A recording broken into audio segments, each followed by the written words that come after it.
Hola, buenos días. Yo soy Laura Delgado, compañera, ya nos conocemos y hoy vamos a hablar sobre alimentación y un poco también de nutrición, que ya sabemos que son conceptos diferentes. Y bueno, espero que os guste y muchas gracias por asistir. Bueno, esta imagen refleja un poco el cambio, la evolución del ser humano en cuanto a el físico, ¿no? Y esto no solo repercute en la imagen estética, sino también en la salud, sobre todo como nosotros, pues nadie más puede ver la realidad en consulta, ¿no? En consulta es más frecuente el prototipo de paciente cercano a la derecha que el de la izquierda, muchísimo más frecuente. Todo esto por los hábitos que se han ido creando a lo largo del tiempo. El cambio en la alimentación, el cambio en la industria alimentaria, etcétera. Entonces, yo como introducción os quiero plantear una pregunta. Cuando yo os pregunto o yo os invito a pensar en alimentos, concentraros un momento y pensar en alimentos. ¿Qué se os viene a la cabeza? ¿Esta imagen o esta imagen? Claro, ese es el problema. Tenemos ya la mente viciada a lo que nos venden. Ese es el gran problema de la industria alimentaria y una de las causas por las que hemos cambiado totalmente nuestra forma de alimentarnos y por consecuencia de nutrirnos también.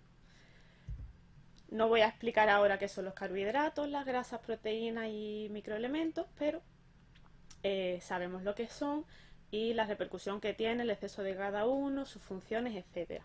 Pero cuando yo os he invitado a pensar en alimentos, debería habernos venido a la mente más esto: materias primas, poco procesadas, más caseras, que no hace falta transformarlas tanto para conseguir un alimento, ¿no?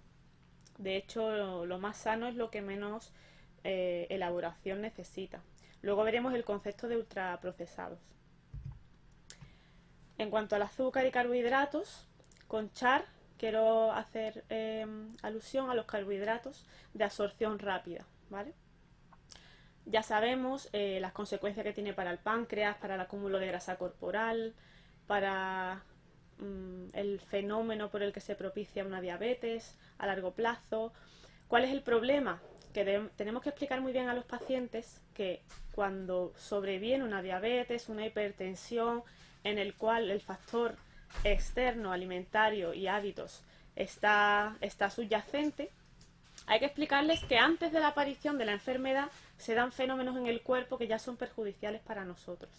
En el caso de la diabetes, por ejemplo, el concepto que se llama o el fenómeno de glucotoxicidad es como altos niveles de glucemia crónicos en el tiempo o en picos sostenidos en el tiempo van causando toxicidad a las células, a todo tipo de células, todo tipo de tejidos periféricos. Y esto es lo que llamamos glucotoxicidad, que sobreviene muchos años antes de la aparición de la diabetes, cuando ésta da la cara. Con la hipertensión pasa lo mismo, se va creando una rigidez de las arterias mucho antes de la aparición propiamente de la hipertensión como criterio diagnóstico. Todo eso sin mencionar también el sobreesfuerzo del páncreas cuando esta glucemia está alta mucho tiempo, estamos sobrecargando la máquina, ¿vale? Tampoco voy a mencionar mucho más, que son factores que dependen directamente para digamos, la consecuencia final, que son enfermedades como diabetes, la trombosis, la enfermedad aterosclerótica, la ganancia de peso corporal. Ya sabemos que el exceso de carbohidratos que no usamos como fuente energética la vamos a acumular en forma de grasa. A la larga, pues más visceral, y a corto plazo más subcutánea. Pero al fin y al cabo ahí está la consecuencia, ¿no? Aumento del peso con todo el arsenal de enfermedad que estamos creando poco a poco, ¿no? Incluso no solo afecta a este tipo de enfermedades de factores de riesgo cardiovascular, sino también otras. Se ha visto que el azúcar, por su carácter pegajoso, forma enlaces con otras moléculas. Estos enlaces se llaman crosslinks o enlaces reticulados. Consiste en que las moléculas de glucosa se pegan a proteínas, se pegan a células sanguíneas incluso. ¿Y esto qué hace? Pues por ejemplo en la piel, si se pega a encargadas de la elasticidad del tejido, la consistencia, etcétera, hace que esas estructuras estén más rígidas, por tanto la piel pierde elasticidad y al final está afectando directamente al envejecimiento de la piel. Es verdad que en el caso concreto de la piel hay muchos factores que influyen incluso más, ¿no? El tabaco, la exposición solar, pero ya sabemos que es un factor más añadido a consecuencias en la salud. También se ha visto que niveles altos de glucemia crónicos inducen la liberación en exceso de factores del crecimiento, como la insulina, la hormona del crecimiento, factores similares a la insulina.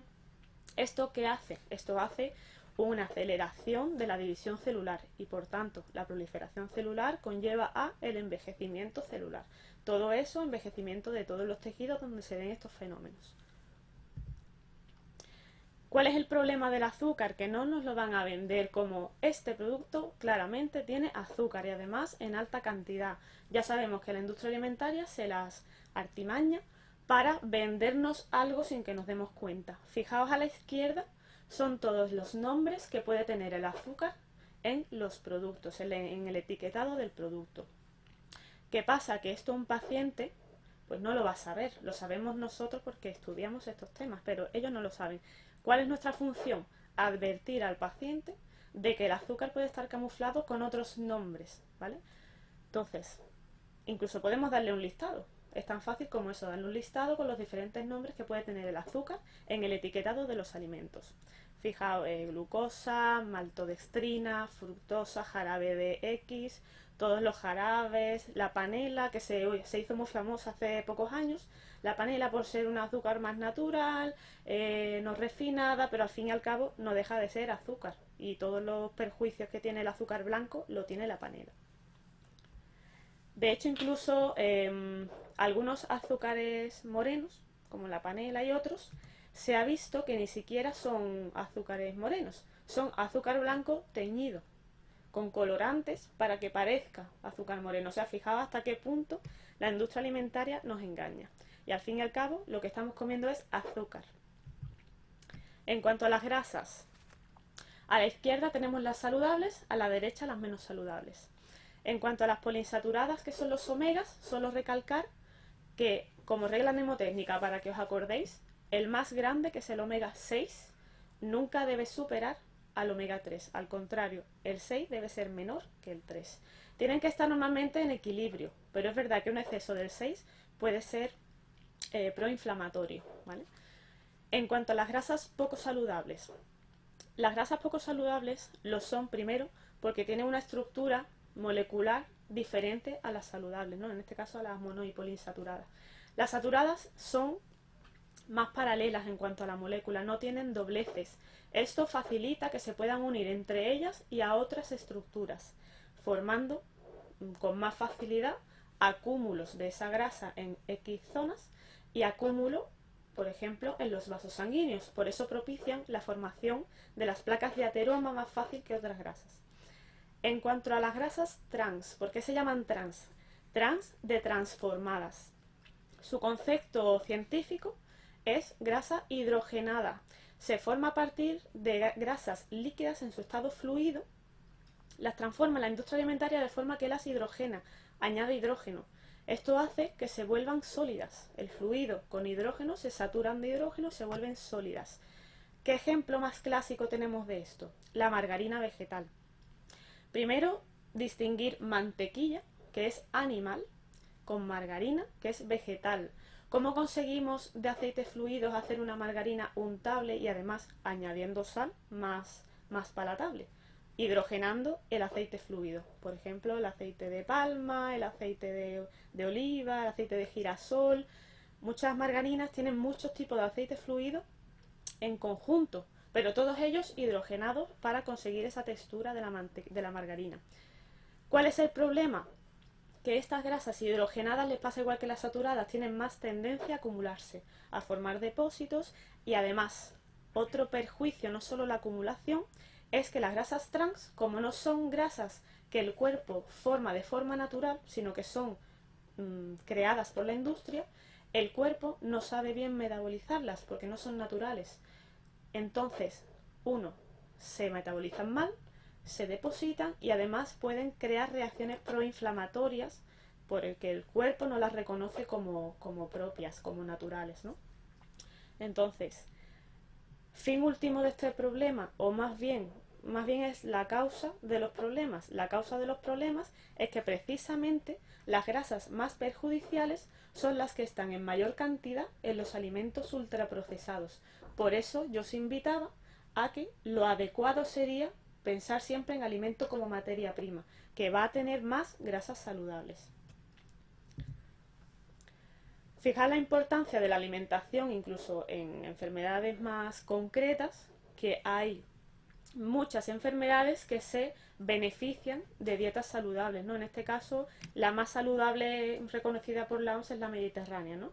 Alta en grasa saludable, alta en proteína y en carbohidratos complejos, alta en fruta, verdura, legumbre, etc. De aquí, de la columna de la izquierda, ¿vale?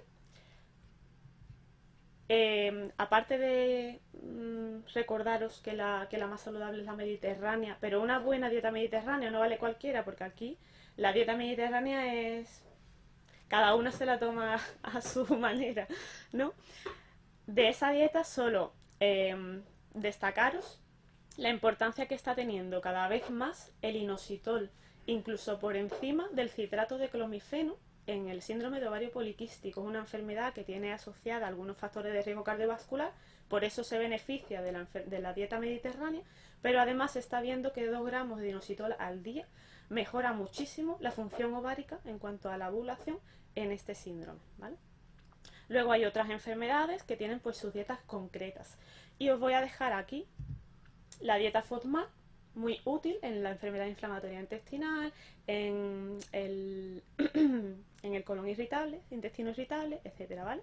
Os lo dejo ahí para que sepáis los alimentos que hay que restringir más en este tipo de dieta que cada vez tiene más efectividad. La dieta en las intolerancias, hay que recordar al paciente que en caso de que tengan una intolerancia alimentaria, al igual que pasa con el azúcar, que tienen nombres distintos, los nutrientes que ellos tienen que evitar también pueden ir acompañados de nombres distintos. Pero además, algunos productos pueden tener esto sin que ellos lo sepan. O sea, ¿por qué? Porque no es tan evidente como parece. Es decir, la lactosa, por ejemplo, es muy evidente que va a estar en productos lácteos y derivados, pero no es tan evidente, por ejemplo, que va a estar en una crema de verduras, en unos embutidos, en un jamón cocido, en algunas salsas. Todo esto hay que enseñárselo al paciente. ¿Por qué quiero insistir en esta diapositiva? Porque ya sabéis que en cuanto a intolerancias alimentarias y celiaquía, la causa más frecuente de fallo terapéutico es la mala adherencia de la dieta. Pero muchas veces no porque ellos quieran comer ese nutriente, sino porque lo comen de forma inadvertida, porque no tienen ni idea que eso que no deben comer está en muchos productos que ellos compran. Entonces, la importancia de enseñar al paciente, informar, educar, y si hay que darle un listado de todo lo que puede ser perjudicial, se le da, porque hay cosas que no son tan evidentes, ¿no? Por ejemplo, el sorbitol, que esté en algunas frutas, en la pasta de dientes, en los chocolates sin azúcar. A lo mejor una persona intolerante al sorbitol dice, pues como chocolate sin azúcar, que es muy sano y tiene muchísimo sorbitol, muchos polialcoholes, ¿no? La fructosa no solo está en la fruta, puede estar productos tan poco obvios como el ketchup, por ejemplo, ¿no? Y eso la persona, a lo mejor para nosotros es muy obvio, pero para ellos no. Vale, vamos a ver una serie de mitos que es muy frecuente en los pacientes y se lo debemos desmontar, porque la educación del paciente es la base de que él sepa comprar y alimentarse, ¿vale? Hay que comer de todo. Si tú dejas que el paciente coma de todo, al final se pasa de todo. Es el problema. Y el exceso de pasarse de todo es exceso de azúcar, exceso de grasas y al final depósito de grasa, porque no utiliza toda esa glucosa que come como fuente energética. Entonces hay que enseñarle que si él come tal desayuno, tal merienda, tal comida, y luego la cena pues se hace algo rápido porque no tiene tiempo, al final está excediéndose seguramente de lo que menos se debe exceder, porque es lo más recurrente, lo más fácil, lo más ligero de cocinar, ¿vale? Si además él dice o ella dice, la paciente, ¿no? O el paciente, no, es que yo solo como un poquito de esto tal día.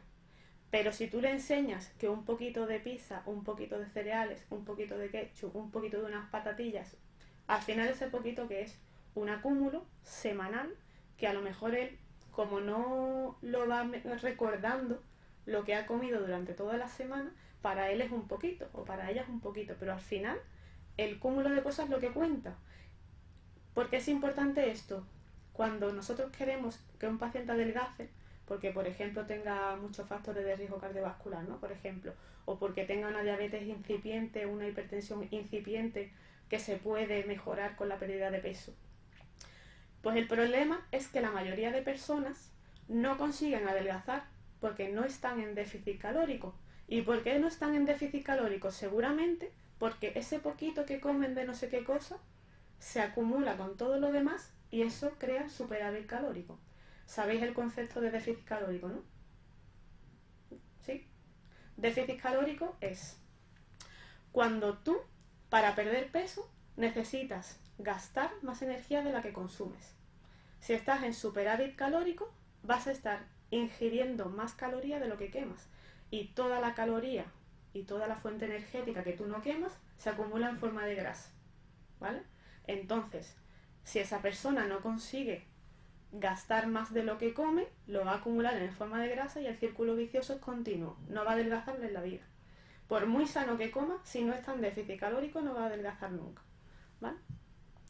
Y la causa más frecuente de no estar en déficit calórico no es que coma muy sano pero no consiga estar en déficit.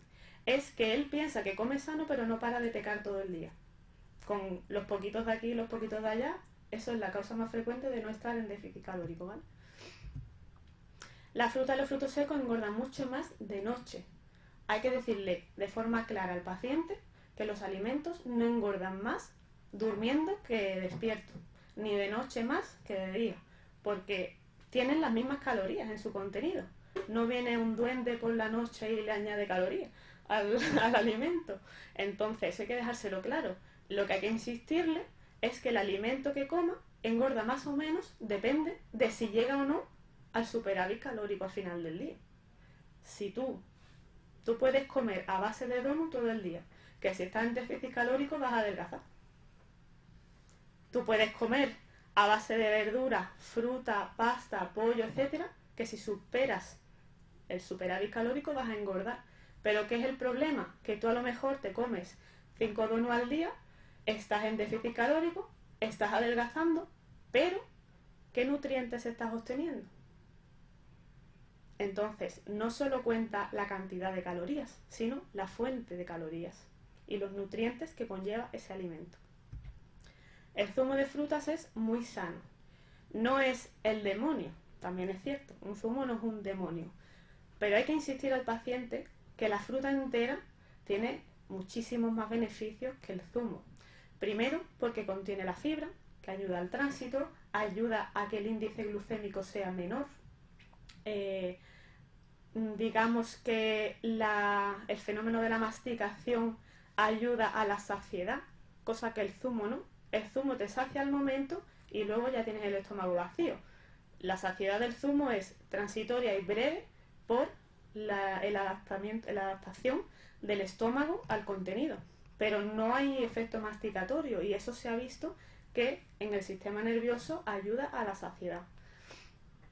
Y luego, cuando tú te tomas un zumo no te tomas una fruta, te tomas el contenido de varias frutas y además de quitarle la fibra, añades el cuádruple de cantidad de azúcar en una sola toma. Entonces, fijaos los beneficios que tiene comerse una fruta, te sacian más y las calorías son menos, ¿vale? Y las fibras más, es decir, todos los beneficios que os he comentado, ¿vale? Ahí hay una imagen con diferentes bebidas que tienen una cantidad concreta de azúcar. Pues fijaos que en cada vaso puede haber tranquilamente entre 2 y 3 cucharadas de azúcar. Los productos de herbolario, los productos para adelgazar son muy eficaces. Siempre te lo van a decir, ay, y no hay ninguna pastillita que me ayude a quitar los 2 kilos que me sobran. No ayuda. De hecho, todos los productos tienen en el etiquetado por detrás que se acompañe de una vida saludable y de ejercicio, porque realmente eso es lo que te ayuda, no la pastilla en sí. Fijaros el marketing engañoso.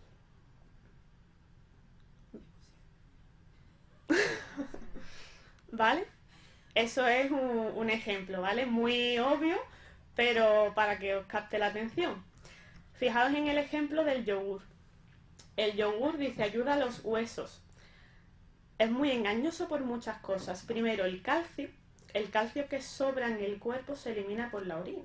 Entonces, por mucho calcio que tú tomes, no vas a conseguir más, porque el cuerpo tiene una forma de regulación de ese calcio. Si te sobra demasiado, lo vas a eliminar por la orina por mucho que comas.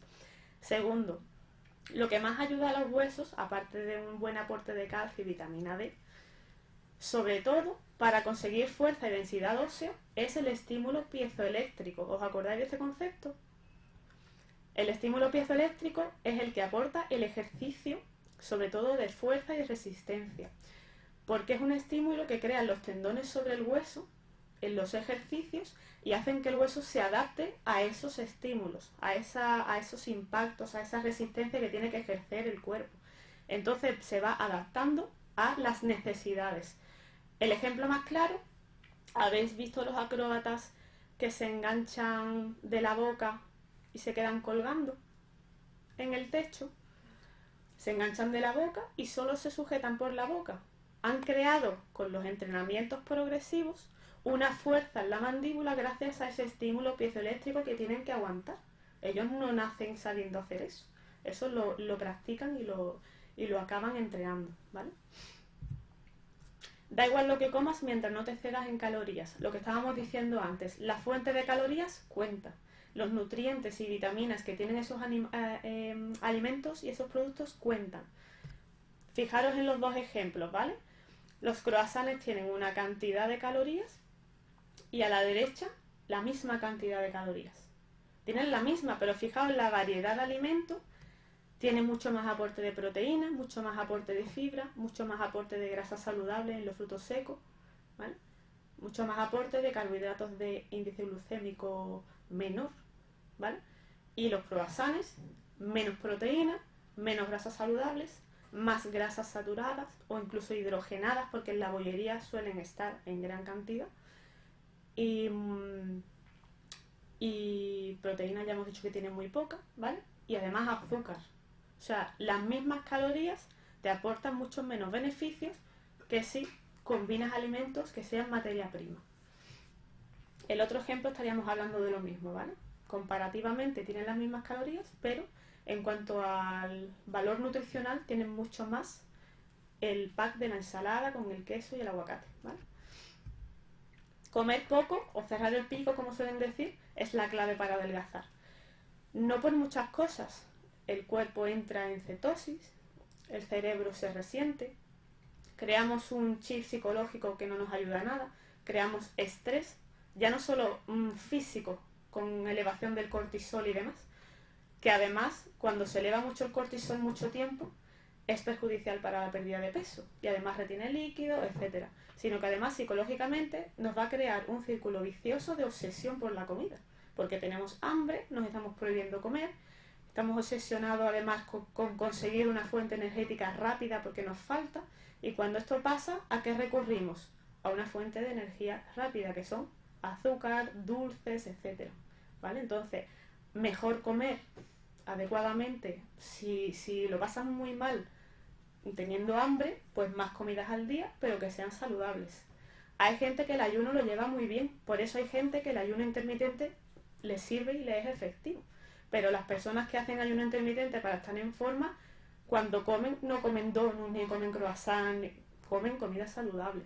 Tampoco pasa nada por estar muchas horas en ayuno si lo llevas bien. Por eso la importancia de hacer dietas a las personas es que deben ser personalizadas. A una persona que esté acostumbrada porque es obesa o con sobrepeso a comer muchísimo, no le puedes poner de primera un ayuno intermitente porque te la cargas. Sino, si esa persona te dice, no, yo llevo muy bien el ayuno, yo de toda la vida me levanto, yo me desayuno y me pego toda la mañana sin comer, pues a lo mejor esa persona sí se va a beneficiar del ayuno intermitente, ¿vale? Entonces, personalizado y educar bien al paciente, dos cosas clave. Cuando a un paciente le es muy difícil entender todos estos conceptos, lo podemos resumir en una regla. La regla del plato único. Es una forma muy simple y gráfica de decirle al paciente una forma práctica de perder peso. Y se le dice que en vez de tener platos centrales y picotear de los platos centrales, porque realmente llega un momento en que pierde la noción de lo que está comiendo, de la cantidad que está comiendo, pues se le dice, mira, tu comida de cada porción del día tiene que estar en un plato grande. Y de ahí no te salgas, no picotees más fuera de tu plato. En tu plato no te preocupes que vas a cubrir todas tus necesidades, porque te van a incluir todo tipo de nutrientes y la cantidad necesaria que te hace falta. ¿Cuáles son esos nutrientes? Se reparten en la mitad del plato de verduras, donde también puede ir algunas frutas, un cuarto de plato de proteínas vegetales, como puedan ser legumbres, y en el otro proteínas animales, como la carne, el pescado, etc. Fijaros qué forma más fácil de hacer gráfico a un paciente cómo puede alimentarse en su día a día. Y no tiene que estar comiéndose la cabeza ni siquiera de qué echarse en el plato porque ya lo sabe. Un sinfín de mitos más, ¿vale? Hay muchísimos mitos que tenemos que desmentir al paciente, ¿vale? Bueno, vamos a hacer unos pocos test para participar y vamos así desmontando más mitos, ¿vale? Primero, ¿qué método de control usarías en casa para el seguimiento de tu peso corporal mientras haces dieta? Fijaos que la clave de la pregunta es ¿cuál utilizarías en casa? Tú no eres nutricionista, tú no eres médico, tú estás en tu casa. A. La báscula clásica. B. Medir los perímetros corporales con una cinta métrica casera. C. Solamente el perímetro abdominal, dado que se asocia mucho, sobre todo en hombres, a factores de riesgo cardiovascular. Y D. Mirarse en el espejo una vez a la semana para ver el cambio, ¿no? Esta es la única que yo hago. Vale. ¿Cuál diríais que es? ¿Quién dice la A? Que levante la mano. Yo digo la A. ¿La B? Sin timidez, venga, hombre. ¿La C? ¿Y la D? Vale. La correcta es la B. Os explico por qué. Y luego hay una imagen muy gráfica de esto. Cuando tú te pesas en la báscula, tú estás pesando todo el cuerpo. Contenido de agua, el hueso, el músculo, la grasa. ¿Qué pasa? Que dependiendo de la persona, si hace o no hace ejercicio, cómo come, qué es lo que come, cuando adelgaza no sabe si es realmente porque la dieta le está funcionando, porque ha perdido masa muscular, porque ha perdido líquido, y cuando engorda igual, no sabe si es que está reteniendo líquido, si es que ha aumentado la grasa, si es que se ha puesto a hacer mucho ejercicio y ha aumentado la masa muscular. Eso cómo lo sabes tú. No lo puedes saber si tu único control es la báscula. Es un control orientativo, pero no debe ser el único. ¿Por qué es mejor los perímetros corporales? Porque se ha relacionado de forma más objetiva a la cantidad de grasa corporal subcutánea, ¿vale? Con la típica cinta métrica de costura se puede hacer midiendo todos los pliegues y viendo la evolución en el tiempo si estos se reducen. Segunda pregunta, ¿cuál es el mejor método de control del peso corporal mientras se hace dieta? Fijaos que aquí ya no pongo en casa. ¿Cuál es el mejor de todos? ¿Quién dice la 1? ¿La 2? ¿La 3? ¿La 4? Bueno, la buena es la 2, la báscula de bioimpedancia. Esta es la báscula que te desglosa tu peso en cantidad de grasa, cantidad de agua, cantidad de masa muscular. Esto que nos ayuda a saber de nuestro peso total cuánto es grasa, cuánto es músculo, cuánto es agua, ¿vale? Incluso nos da la edad metabólica, algunas de ellas. Entonces aquí sí sabes tú si se ha reducido la grasa que realmente estás haciendo bien la dieta. Fijaos el ejemplo, dos chicas que pesan lo mismo, ¿vale? Pero una está más saludable que la otra. Por eso la báscula no sirve, las dos pesan lo mismo. Es muy exagerado, ¿vale? Pero es para que se os haga en la cabeza la imagen de por qué la báscula no sirve. A la derecha del todo vemos la báscula de bioimpedancia, ¿vale? Un ejemplo. Hay muchos tipos, pero bueno, esa es una de ellas. Vamos a pasar de esa. Esto es otro ejemplo del marketing con respecto a las preguntas anteriores, pero vamos a pasar a la siguiente, que es más importante. Lo que hemos dicho en todo este tiempo por ahora, y lo vamos a ver después con más claridad en el apartado de etiquetado de alimentos, es que es muy importante saber comprar, ¿vale? Si tú compras saludable, comes saludable, porque lo que tienes en casa es saludable, no hay más. Ese es el mayor truco. Siempre me dicen, Laura, ¿qué hago para no comer esto? No lo compres. ¿Ya está? Y uno de los trucos es ir sin hambre al supermercado. Es tan obvio como eso, ¿vale? La 6, ¿con qué crees que debes endulzar tus bebidas? Diversas, ¿no? El café, las infusiones, de forma regular en beneficio de tu salud. ¿Quién diría la A? ¿Quién diría la B? La C y la D. Fijaos la clave de la pregunta. De forma regular en beneficio de tu salud. En beneficio de tu salud de forma estricta sería la C. Con nada. Porque es verdad que los edulcorantes ayudan a reducir el peso, pero se han visto que pueden tener sus perjuicios para la salud, sobre todo con la microbiota intestinal. La 7. Cambiamos la pregunta ligeramente y decimos, en vez de para beneficio de tu salud, para perder peso o grasa. ¿Quién dice la A? La B, la C y la D. Vale. Estáis muy poco valientes hoy, ¿eh? La C. ¿Por qué es la C? Muy importante, en la cabeza, al igual que cualquier tratamiento, las dietas y los consejos alimenticios siempre son también personalizados para la persona. Un ejemplo claro. Si viene un paciente que quiere adelgazar, que está acostumbrado a comer fatal, que está acostumbrado a comer dulce, que tiene el paladar viciado al sabor dulce y al azúcar, no le puedes quitar del tirón el estímulo de sabor dulce. Porque en un momento le va a dar el barrunto y va a decir, necesito dulce. ¿Y dónde se va a ir? A un pastel, al chocolate, a la bollería, a lo peor que debe comer. ¿Cuál es la forma más inteligente de engañar al cerebro? Usando edulcorantes. Entonces, una persona que no come bien, que no está acostumbrado a las restricciones en la dieta, la forma y la estrategia más fácil es usar edulcorantes, pero siempre informándoles de que a largo plazo lo ideal sería ir reduciendo la cantidad de edulcorantes. ¿Vale? Ahora, lo mejor es, evidentemente, lo más saludable para la salud, evitar también los edulcorantes. Por eso, cada persona personalizado. Una pregunta, te lo iba a hacer ahora, pero te lo he hecho luego. ¿Entre la sucralosa y la sacarina? ¿Tú qué eliges? Bueno, son dos tipos de edulcorantes. Sacarina en realidad es una marca. La sacarina luego tiene otros componentes edulcorantes. Sacarina es la marca. Pero me refiero como más saludable, la sucralosa. La sucralosa se lleva mucho ahora, también se lleva el eritritol. La sacarina, algunas tienen aspartamo y esa se ha visto que tiene ciertos perjuicios. Ahora los que más saludables se están viendo son la sucralosa, el eritritol y la stevia, pero la stevia pura. Porque la stevia que venden en los supermercados tienen edulcorantes normales con un poquito de steviol que está en un 0 y pico %. O sea, fijaos lo que tiene eso de stevia en realidad, ¿vale? Si vas a un herbolario y pedís stevia pura, os dan la stevia pura, que puede ser para hacerlo en cucharada, para usarla en cucharada o líquida. Entonces, para endulzar también hay que enseñar al paciente que hay otras estrategias. No solo los edulcorantes, ni el azúcar.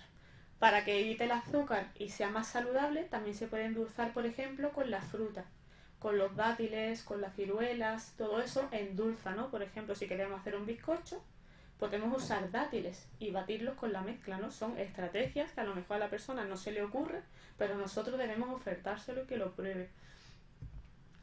Vale, lectura de etiqueta. Quizá esta es la parte más práctica. De aquí, ¿quién piensa que sabe leer etiquetado? Que levante la mano. Sin miedo. No hay miedo.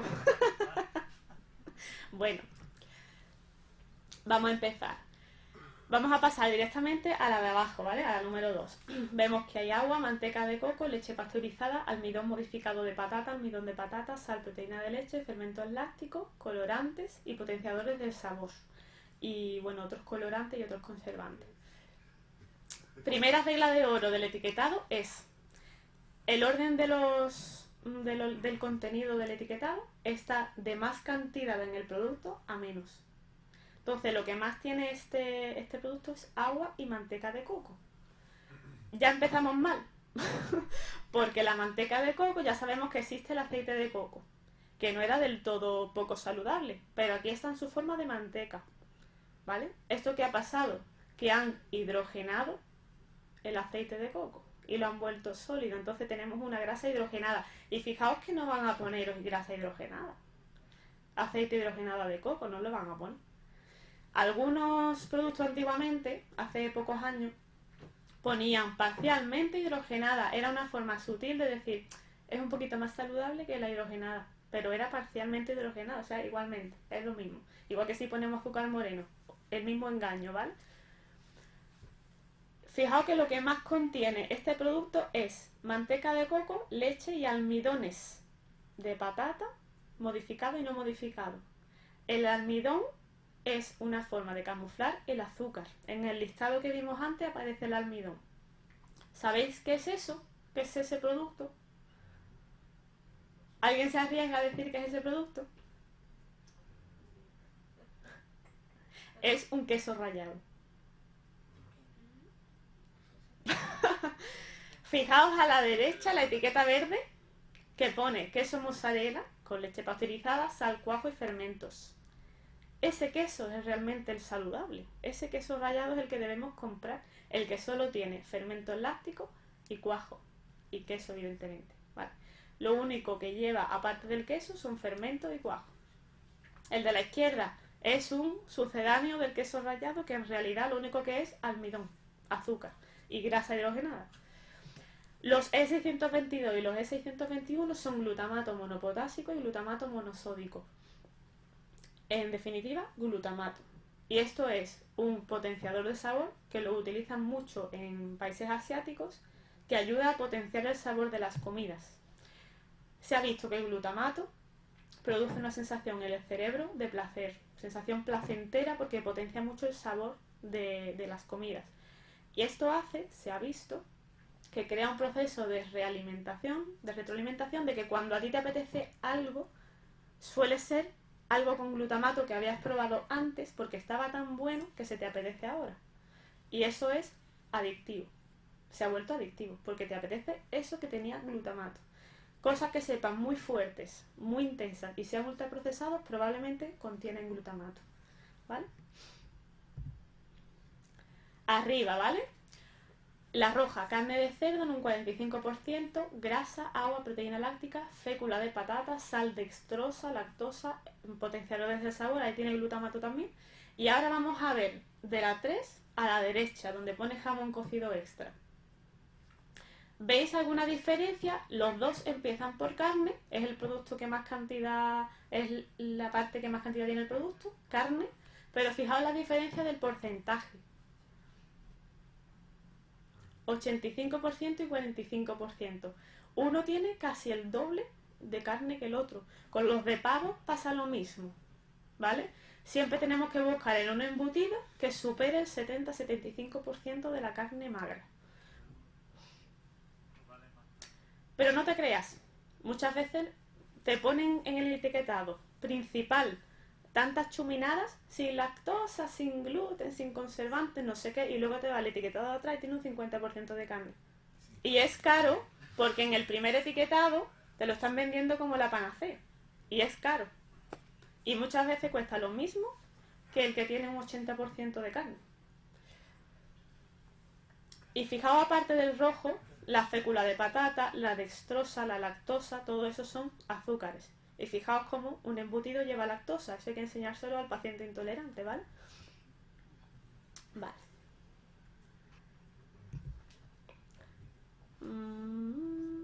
Vale, estos son más obvios. Vamos a pasar aquí.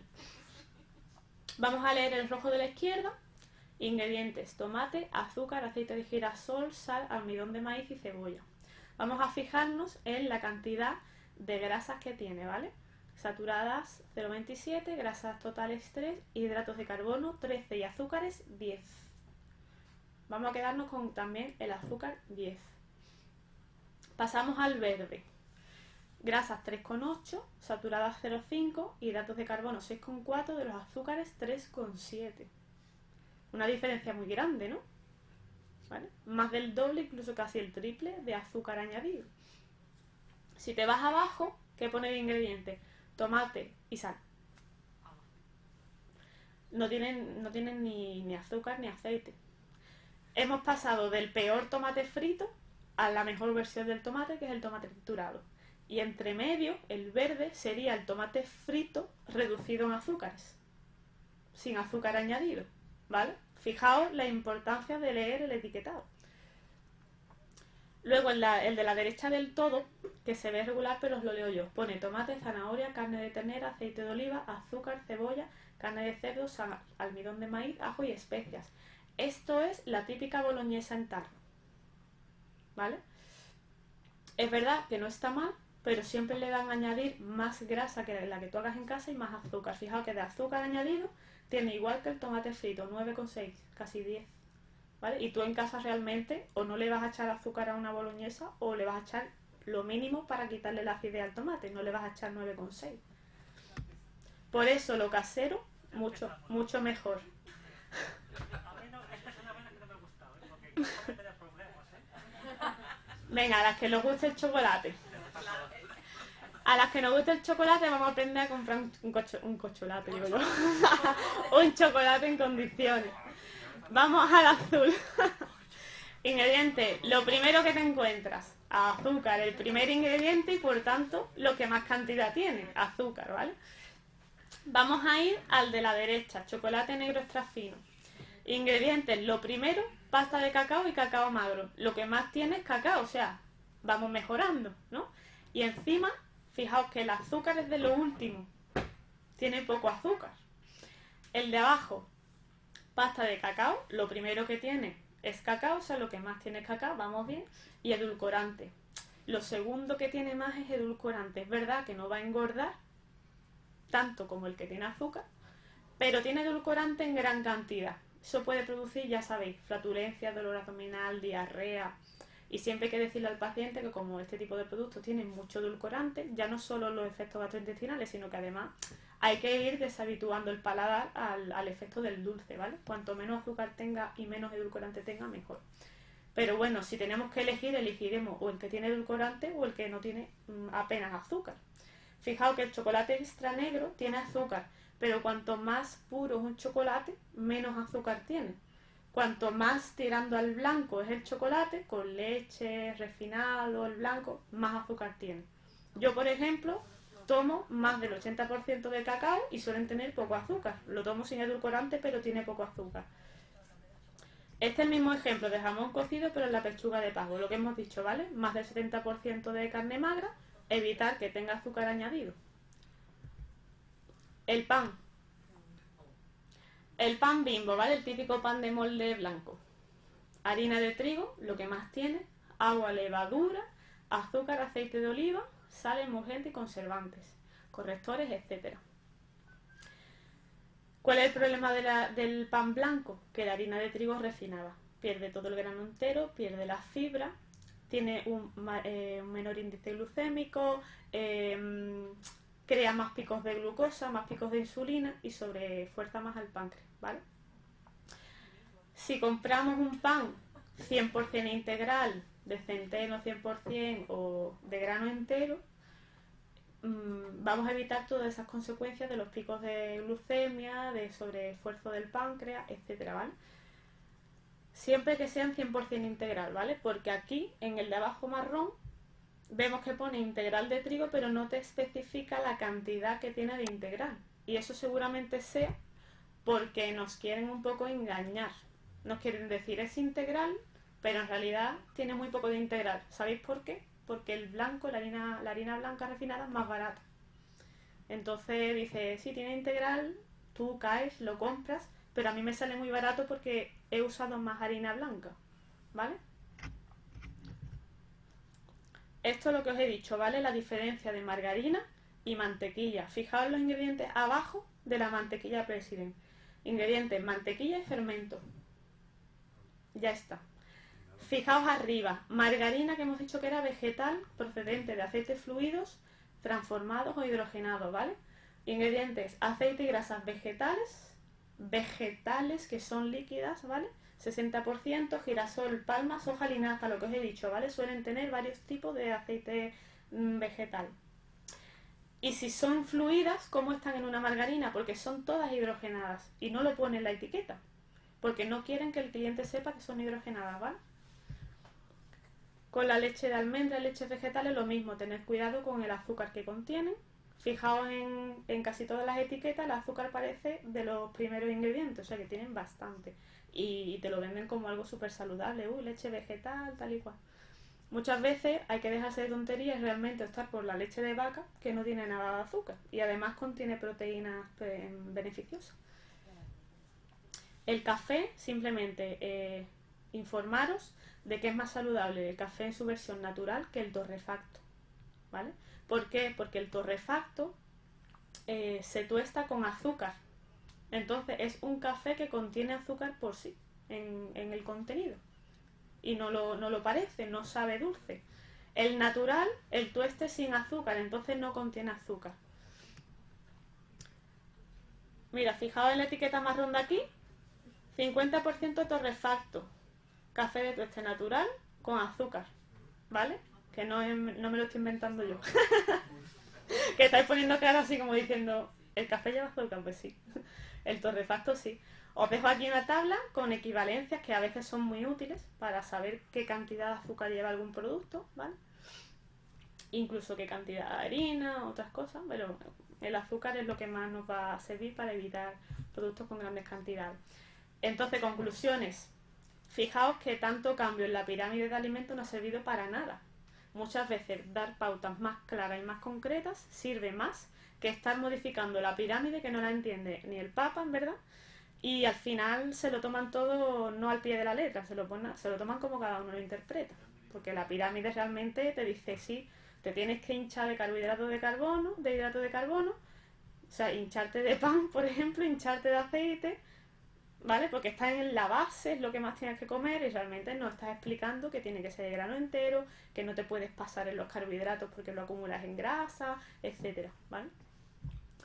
Entonces, yo os propongo una nueva pirámide más práctica para explicar al paciente pautas básicas. El primer escalón es el más importante. Lo primero, si tú quieres cuidarte y comer saludable, ya no solo adelgazar, es evitar los carbohidratos de absorción rápida, ¿vale? Segundo, evitar los ultraprocesados. Quitándote eso, vas a conseguir muchísimos beneficios del tirón, ¿vale? Quitarte el azúcar, quitarte las grasas trans, mayor nivel de saciedad, menos antojos, menos adicción al glutamato, menos adicción al paladar. Son muchos beneficios en solo 2 pasos. Segundo, tener una buena relación con la comida. Enseñar al paciente que el no comer no es la solución. Llevar ejercicio regular y digamos que el 1, 2 y 3 son los 3 pasos que el paciente debe seguir. 3 cosas prácticas, la regla del plato, muy importante también, fácil para que el paciente lo siga. En personas más concretas, pues sí que pueden acudir a un profesional si lo anterior no les ha servido, siguiéndolo bien, adhiriéndose bien al plan. Y 5 son estrategias más especiales, pues por ejemplo competidores, deportistas, etcétera, ¿vale? Pero en población general, del 3 para arriba. ¿Cuál es la conclusión? Que una dieta de verdad es la que nunca termina. Si tú aprendes a comprar, aprendes a comer, aprendes a leer el etiquetado y tienes muy claro las cosas básicas, no estás a dieta realmente. Estás comiendo de forma saludable y eso lo puedes prolongar todo lo que quieras. Ahora, si tú haces una dieta restrictiva, muy restrictiva, que te suponga privarte de muchas cosas que te gustan, un esfuerzo sobrehumano porque estás comiendo cosas que no te apetecen y te cansas de esa dieta porque es muy monótona, al final no lo puedes alargar toda la vida porque te vas a cansar y lo vas a dejar. Eso es así. Entonces, bueno, espero que os haya servido. Muchas gracias y cualquier pregunta, pues aquí me tenéis.